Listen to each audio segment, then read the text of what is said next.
Ada sebuah video di mana saya dikirim linknya menceritakan ramalan Jayabaya tentang keadaan dunia saat ini. Lalu dia menggabungkan sejarah 7 presiden belakangan di Indonesia yang ternyata berpola atau ada polanya. Pola sepertinya halnya di Amerika. Rakyat Amerika memilih yang sesuai dengan kebutuhan bangsa Amerika pada saat itu untuk mengantisipasi masa depan dan manfaat yang akan rakyat dapatkan ke depannya. Jadi kalau rakyat Amerika perlu keuntungan finansial alias rakyatnya mau kaya, maka Partai Republik lah yang terpilih menang. Karena Partai Republik cirinya menurunkan pajak dan menswastakan negara. Kalau Partai Demokrat yang terpilih pajak naik namun fasilitas negara untuk rakyat jadi gratis dan lengkap seperti sarana kesehatan dan pendidikannya. Demikian juga 7 presiden Indonesia menjabat selama ini, maka semua bergaya sama, yaitu heavy on government atau berciri apa-apa pemerintah, ala Partai Demokratnya Amerika, ala sosialisnya Tiongkok. Sementara para kandidat yang akan bermain di 2024 saat ini semuanya berciri sama, pola sama dengan 7 presiden yang telah berkuasa. Apa-apa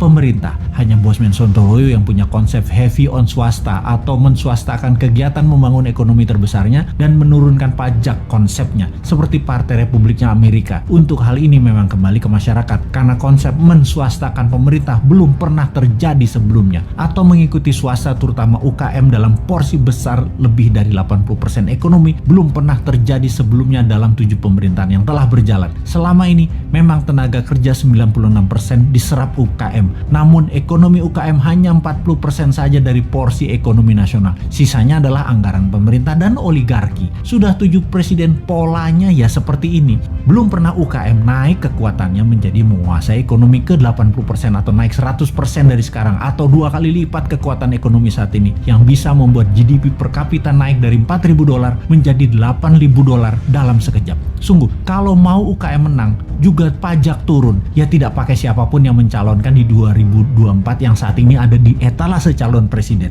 Tapi entah bagaimana, bangsa Indonesia apakah mau berubah atau tetap ya belum tahu juga. Apakah efek corona yang meluluh lantakkan ekonomi saat ini dan mengambiarkan kesehatan masyarakat saat ini yang dikelola oleh pemerintah yang menjabat atau oleh masyarakat masih layak menjabat ke depannya di tahun 2024? Ya terserah rakyat. Jadi kita biarkan sampai 3 tahun ke depan aja. Kita lihat di tahun 2024 akankah memilih calon dari yang ada di etalase saat ini yang berciri sama dengan 7 presiden yang lalu, atau pilih calon-calon baru yang berciri baru bahkan beda seperti ala Sontoloyo misalnya. Tentunya bukan Bosman ya, dia mah nggak pantas, orang pedagang recehan dan provokator doang bisanya. Ciri presiden yang lalu-lalu adalah kuat hutang pinjaman dari negara lain. Dulu banyaknya ke IMF, sekarang malah 2, IMF dan Tiongkok. Dan nanti kalau yang jadi salah satu dari kandidat yang ada rasanya sama, berhutang juga. Hanya konsep bernegara MMT yang berani cetak duit berbasis proyek anak negeri. Proyek ini berbasis UKM. Kalau UKM mau maju ya pilih model MMT. MMT itu pro swasta banget dan menurunkan pajak. Kalau lihat dari pajangan etalase,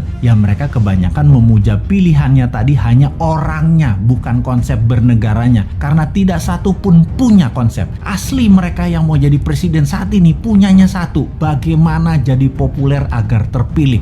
Mek ngono tok ilmunya. Bener deh, bagaimana supaya Anda memilih mereka? Citra aja dibenerin, bukan konsep yang mereka jual. Kalau Bosman, citranya kan kampungan, provokator, komentarnya norak, kulitnya hitam. Jadi karena karakternya nggak bisa dijual, maka dia jual konsep. Itu pun norak. Mainstream ya tetap maunya ngutang asing. Yang anti hutang asing kecil banget, yang mendukung UKM malah nggak ada. Akhirnya UKM-nya senang ngutang juga kalau cari duit.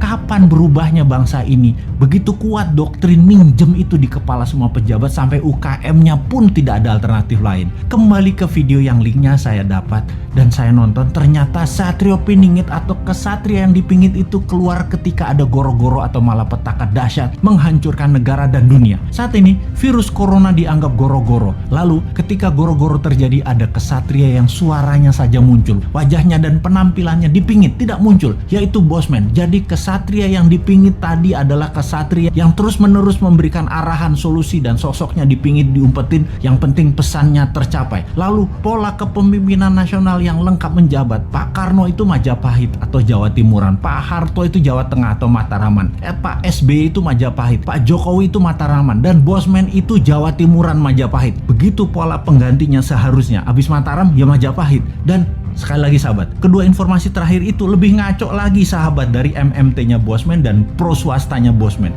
Wes, sekarang kita semua sing sehat, selamat, tinggikan imunitas dengan banyak guyon-guyon segar. Jangan urusi Bosman, Bosman memang jancuk. Sosial media informasinya penuh rekayasaan. Informasi di framing, dibingkai agar orang memahami satu pendapat saja, satu pemahaman bahwa apa yang dilakukan oleh pejabat-pejabat di langit tersebut adalah maha benar. Saat ini banyak dikendalikan oleh buzzer pro pemerintah untuk menyerang lawan politik. Perbuatan ini menyebalkan. Di sisi seberang, para oposisi politik juga banci komentar, saling serang, saling balas dengan kasar, norak, tak terdidik, juga tak pernah berhenti. Keberisikan di media urusan perpolitikan tidak selesai-selesai ini. Ada tidak ada pilpres, pokoknya saling serang aja. Tujuan akhir adalah ingin jadi presiden. Sementara persoalan itu banyak banget. Pandemi aja masih bertele-tele. Semua ini sudah hampir 5 tahun. Sejak tahun 2017, zaman Ahok Anies DKI sampai sekarang. Di tahun 2019, nomor 1, nomor 2 melanjutkan perang keturunan Tiongkok versus keturunan Arab. Itu masih ada sisa-sisa akses 2017 DKI yang terus diperluas ke arah kemana-mana, bawa-bawa agama, bawa-bawa sosial status. Pokoknya semua ini asli menyebalkan. Padahal keduanya saudara, sebangsa setanah air. Kenapa sih perang politik bawa-bawa sara, suku, agama, ras, dan antar golongan itu kerendahan derajat bernegara, itu rendah. Lalu sekarang nomor 1, nomor 2 bergabung. Masih aja berisik. Gaduh sisanya yaitu orang-orang yang gak kebagian. Sudahlah, selesaikan. Janganlah lagi kalian bungkus bernarasi serangan lewat ayat. Janganlah dibungkus sok kebinekaan. Apapun itu, sudahi. Damai dan hentikan propaganda saling jelekkan sara tanpa solusi positif bernegara. Masih tersisa residu oposisi dan incumbent. Sahabat semua, komen ini bukan karena Bosman pro oposisi atau Bosman pro incumbent, tetapi karena ingin kalian pada damai. Setidaknya isi media jadi segar, tidak menakutkan dan tidak menyebalkan, saling jelek-jeleki, agar bisa kita menang melawan musuh bersama yang namanya COVID dan globalis. Dengan bersatu kita berikan solusi-solusi, berikan alternatif-alternatif dan tindakan nyata. Sekarang ini yang bisa nasehatin seperti begini kayak yang peduli Indonesia damai itu hanya New Mind, yang memang maaf terkadang agak nyinyir New Mind ini terhadap incumbent dan oposisi. Namun New Mind selalu memberikan solusi. Cara nyeleneh dan sontoloyo dipilih dengan sengaja agar dapat perhatian banyak pihak. Usul kali ini adalah untuk menengahi dan menyudahi perang buzzer rupiah di dua sisi. New Mind sekali lagi memberikan solusi biar hemat anggaran, biar dialihkan buat korban pandemi. Untuk itu kita berikan solusi. Solusinya begini, reshuffle kabinet segera, masukkan AHY jadi Menko dan 1 orang PKS jadi menteri dan beberapa orang yang dituduh kadrun jadi komisaris BUMN. Wes, pasti adem bernegaranya ke depannya. Dan untuk kali ini jangan gengsi lagi wahai incumbent untuk menawari posisi tersebut, dan oposisi jangan belagu lu, terima aja tawaran tersebut terus kerja bareng. Kalau kantong pada tebel, urusan domestik di rumah adem, pasti satu visi, menyelesaikan perang lawan COVID. Kita bisa kompak. Setelah selesai lawan COVID di 2024 dan kita memang harus urus negara ini ke depan, kita perang sehat, yaitu old mind lawan new mind. Kalau lawan COVID, old mind dan new mind harus kompak, satu kata, satu gerak, satu tindakan. Kalau nanti di tahun 2024 ya beda, kita duel sehat, duel konsep, duel ilmu, duel visi, duel tim, duel bukti akademis, duel pemahaman geopolitik luar negeri dan lain sebagainya. Yang itu semua untuk membuat Indonesia negara superpower. Ayo, wani ora ditantang new mind begini.